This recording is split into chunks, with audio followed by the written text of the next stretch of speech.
భద్రత కోసం పెద్ద పెద్ద చదువులు చదవాలని తల్లిదండ్రులు ఏదైతే తాపత్రయపడుతుర్రో పిల్లల్ని పూర్తిగా పుస్తకాలకే అంకితం చేసి అసలు వాళ్ళకి ఎలాంటి క్రీడా అవకాశాలే లేకుంటే తల్లిదండ్రులు పిల్లల మీద ఒత్తిడి తీసుకొచ్చి చదువుకునే విధంగా ఒత్తిడి చేస్తున్నారో ఆటలలో కూడా రాణిస్తే ఉద్యోగాలు వస్తాయి, ఉపాధి వస్తుంది, ఆ కుటుంబానికి గౌరవం పెరుగుతుంది. ఈ విషయం ప్రపంచానికి తెలవడం కోసమే ఈరోజు నిఖత్ జరీన్కి ఆర్థిక సాయం అందించినాం. జూబ్లీహిల్స్ బంజారాహిల్స్ ప్రాంతంలో ఇల్లు కట్టుకోవడానికి 600 గజాల ప్లాట్ ఇచ్చినాం. అదేవిధంగా సిరాజ్కు కూడా మనం ప్రభుత్వ ఉద్యోగం గ్రూప్ 1 అతని ఎడ్యుకేషన్ క్వాలిఫికేషన్ లేకపోయినా ఎగ్జామ్షన్ ఇచ్చి నేను పదే చెప్పిన చదువు కంటే కూడా క్రీడలలో రాణిస్తే తప్పకుండా ఉద్యోగ భద్రత ఉంటుందని. ఇంటర్మీడియట్ పాస్ అయిన సిరాజ్కు మనం ఇస్తున్న గ్రూప్ 1 జాబ్కి యాక్చువల్గా డిగ్రీ క్వాలిఫై అయి ఉండాలి. మనం ఆ ఎడ్యుకేషన్ కూడా ఎగ్జామ్షన్ ఇచ్చి మరి మనం సిరాజ్కి ప్రభుత్వ ఉద్యోగం ఇవ్వడం జరిగింది అధ్యక్ష. నిఖత్ జరీన్ గ్రాడ్యుయేట్ కాబట్టి వారికి కూడా మనము గ్రూప్ 1 డిఎస్పి కార్డర్ పోస్ట్ ఇవ్వడం జరిగింది. ఈరోజు నేను తమ ద్వారా తెలంగాణ రాష్ట్రంలో కంప్లీట్గా స్పోర్ట్స్ పాలసీని తీసుకురాదలుచుకున్నాము. వివిధ రాష్ట్రాలల్లో మేము వాటిని స్టడీ చేసి వాటికి సంబంధించిన సమాచారాన్ని కూడా సేకరించినాము. అత్యధికంగా క్రీడాకారులకు ప్రోత్సాహకాలు ఇస్తున్నది హర్యానా రాష్ట్రము. అంటే అర్జున్ అవార్డీస్ కానీ ఇతర ఏ అవార్డీస్ అయినా ఇతర మెడల్స్ ఏం తీసుకొచ్చినా ఆటోమేటిక్గా వాళ్ళకి సహాయం అందించే విధంగా ఒక పాలసీ ఉన్నది. అంటే ఆర్థిక సహాయం కావచ్చు, లేకపోతే ఇల్లు కట్టుకోవడానికి కావచ్చు, లేకపోతే వాళ్ళకు ప్రభుత్వంలో ఉద్యోగాలు ఏ స్థాయి ఏ మెడల్ వస్తే ఏ విధంగా వాళ్ళకి ప్రభుత్వంలో ఉద్యోగ అవకాశాలు కల్పించాలనో హర్యానా స్టేట్లో బెస్ట్ పాలసీని అడాప్ట్ చేసుకున్నారు అధ్యక్ష. మేము అందుకే ఈరోజు హర్యానా, పంజాబ్ ఇతర ప్రాంతాలలో బాక్సింగ్ రిలేటెడ్ కానీ అదర్ రిలేటెడ్ క్రీడలలో రాణించిన వాళ్ళకి ఏ విధంగా ప్రభుత్వం ప్రోత్సాహకాలు ఇస్తున్నదో వాటన్నిటిని కూడా మేము స్టడీ చేస్తున్నాం. వచ్చే సమావేశాలలో స్పోర్ట్స్ పాలసీని సభలో చర్చకు పెట్టి మిత్రుడు బీజేపీ ఎమ్మెల్యే గారు ఏదైతే సలహా చెప్పినరో స్పోర్ట్స్ స్టేడియంలను కూడా ప్రోత్సహించడానికి ఈరోజు ప్రభుత్వం దాని మీద ప్రత్యేకంగా దృష్టి పెట్టినాం. వీలైనంత మేరకు మండలానికి ఒక మంచి మినీ స్టేడియంను నిర్మిస్తే నిజంగానే ఉపయోగం ఉంటుంది.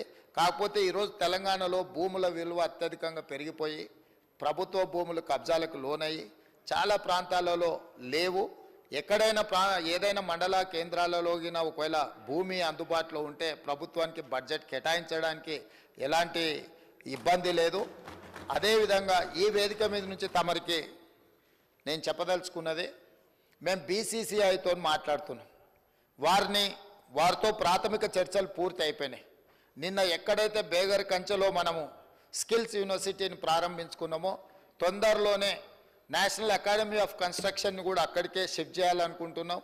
దాని పక్కనే బీసీసీఐని ఒక ప్రపంచ అంతర్జాతీయ స్థాయి క్రికెట్ స్టేడియంను నిర్మించడానికి మేము భూమి కేటాయిస్తాం. మీరు వచ్చి అక్కడ అద్భుతమైన ద బెస్ట్ క్రికెట్ స్టేడియంను నిర్మించండి అని వాళ్ళతో మాట్లాడడం జరిగింది. వాళ్ళు కూడా ముందుకు వచ్చిండ్రు. దాదాపుగా రాబోయే కొద్ది రోజుల్లోనే వారికి భూమి కేటాయించడం, బీసీసీఐ స్వయంగా అక్కడ ఒక మంచి క్రికెట్ స్టేడియాన్ని నిర్మించడానికి ముందుకు వస్తుంది. కాబట్టి ఈ స్పోర్ట్స్ విషయంలో నిధుల కేటాయింపే కాకుండా ప్రత్యేక కార్యాచరణ, ఎందుకంటే క్రీడల పట్ల నాకు ఆసక్తి ఉంది.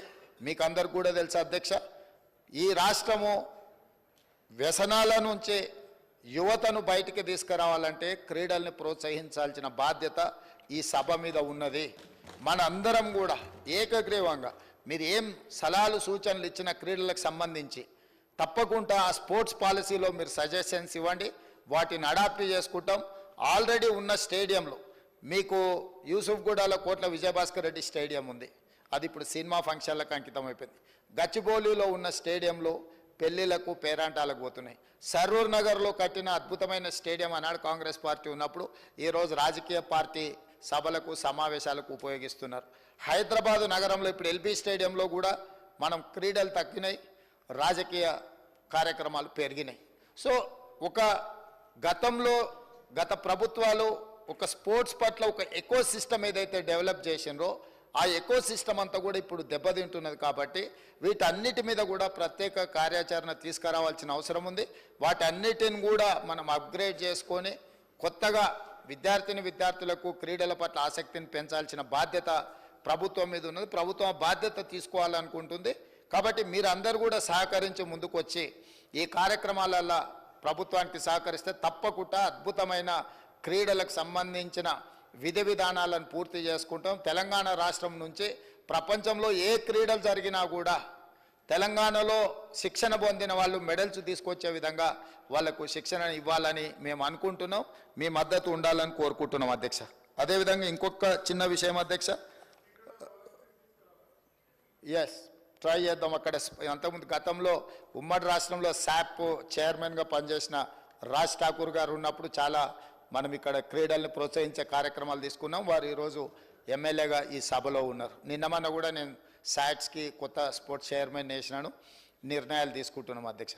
అదేవిధంగా కునంనేని సాంబశివరావు గారు 2 ప్రతిపాదనలు ఎందుకు ఇక్కడ ప్రస్తావిస్తున్నంటే, సురవరం సుధాకర్ రెడ్డి గారు సీనియర్ మోస్ట్ పార్లమెంటేరియన్, ప్రజా జీవితంలో సుదీర్ఘకాలం వారు పనిచేసినారు, కమ్యూనిస్టు పోరాటాలలో పాల్గొన్నారు. అదేవిధంగా వారు ఒక ప్రతిపాదన నాకు లేఖ రాయడం జరిగింది.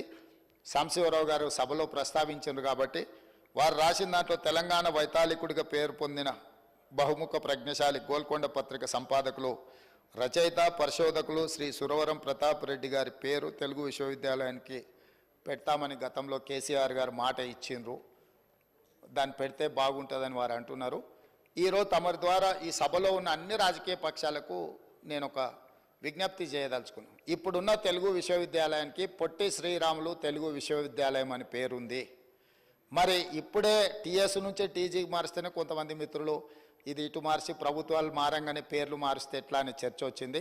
కానీ కాంగ్రెస్ పరంగా సురవరం ప్రతాప్ రెడ్డి గారి తెలంగాణ రాష్ట్ర విముక్తి పోరాటంలో కానీ వారు చేసిన సేవల్ని కాంగ్రెస్ పార్టీకి ఎలాంటి బెసజాలు లేవు. వారు ఒక గొప్ప కవి, వారు రచనలు, గోల్కొండ పత్రిక, నాటి తెలంగాణ సాయుధ రైతాంగ పోరాటంలో తెలంగాణ విముక్తి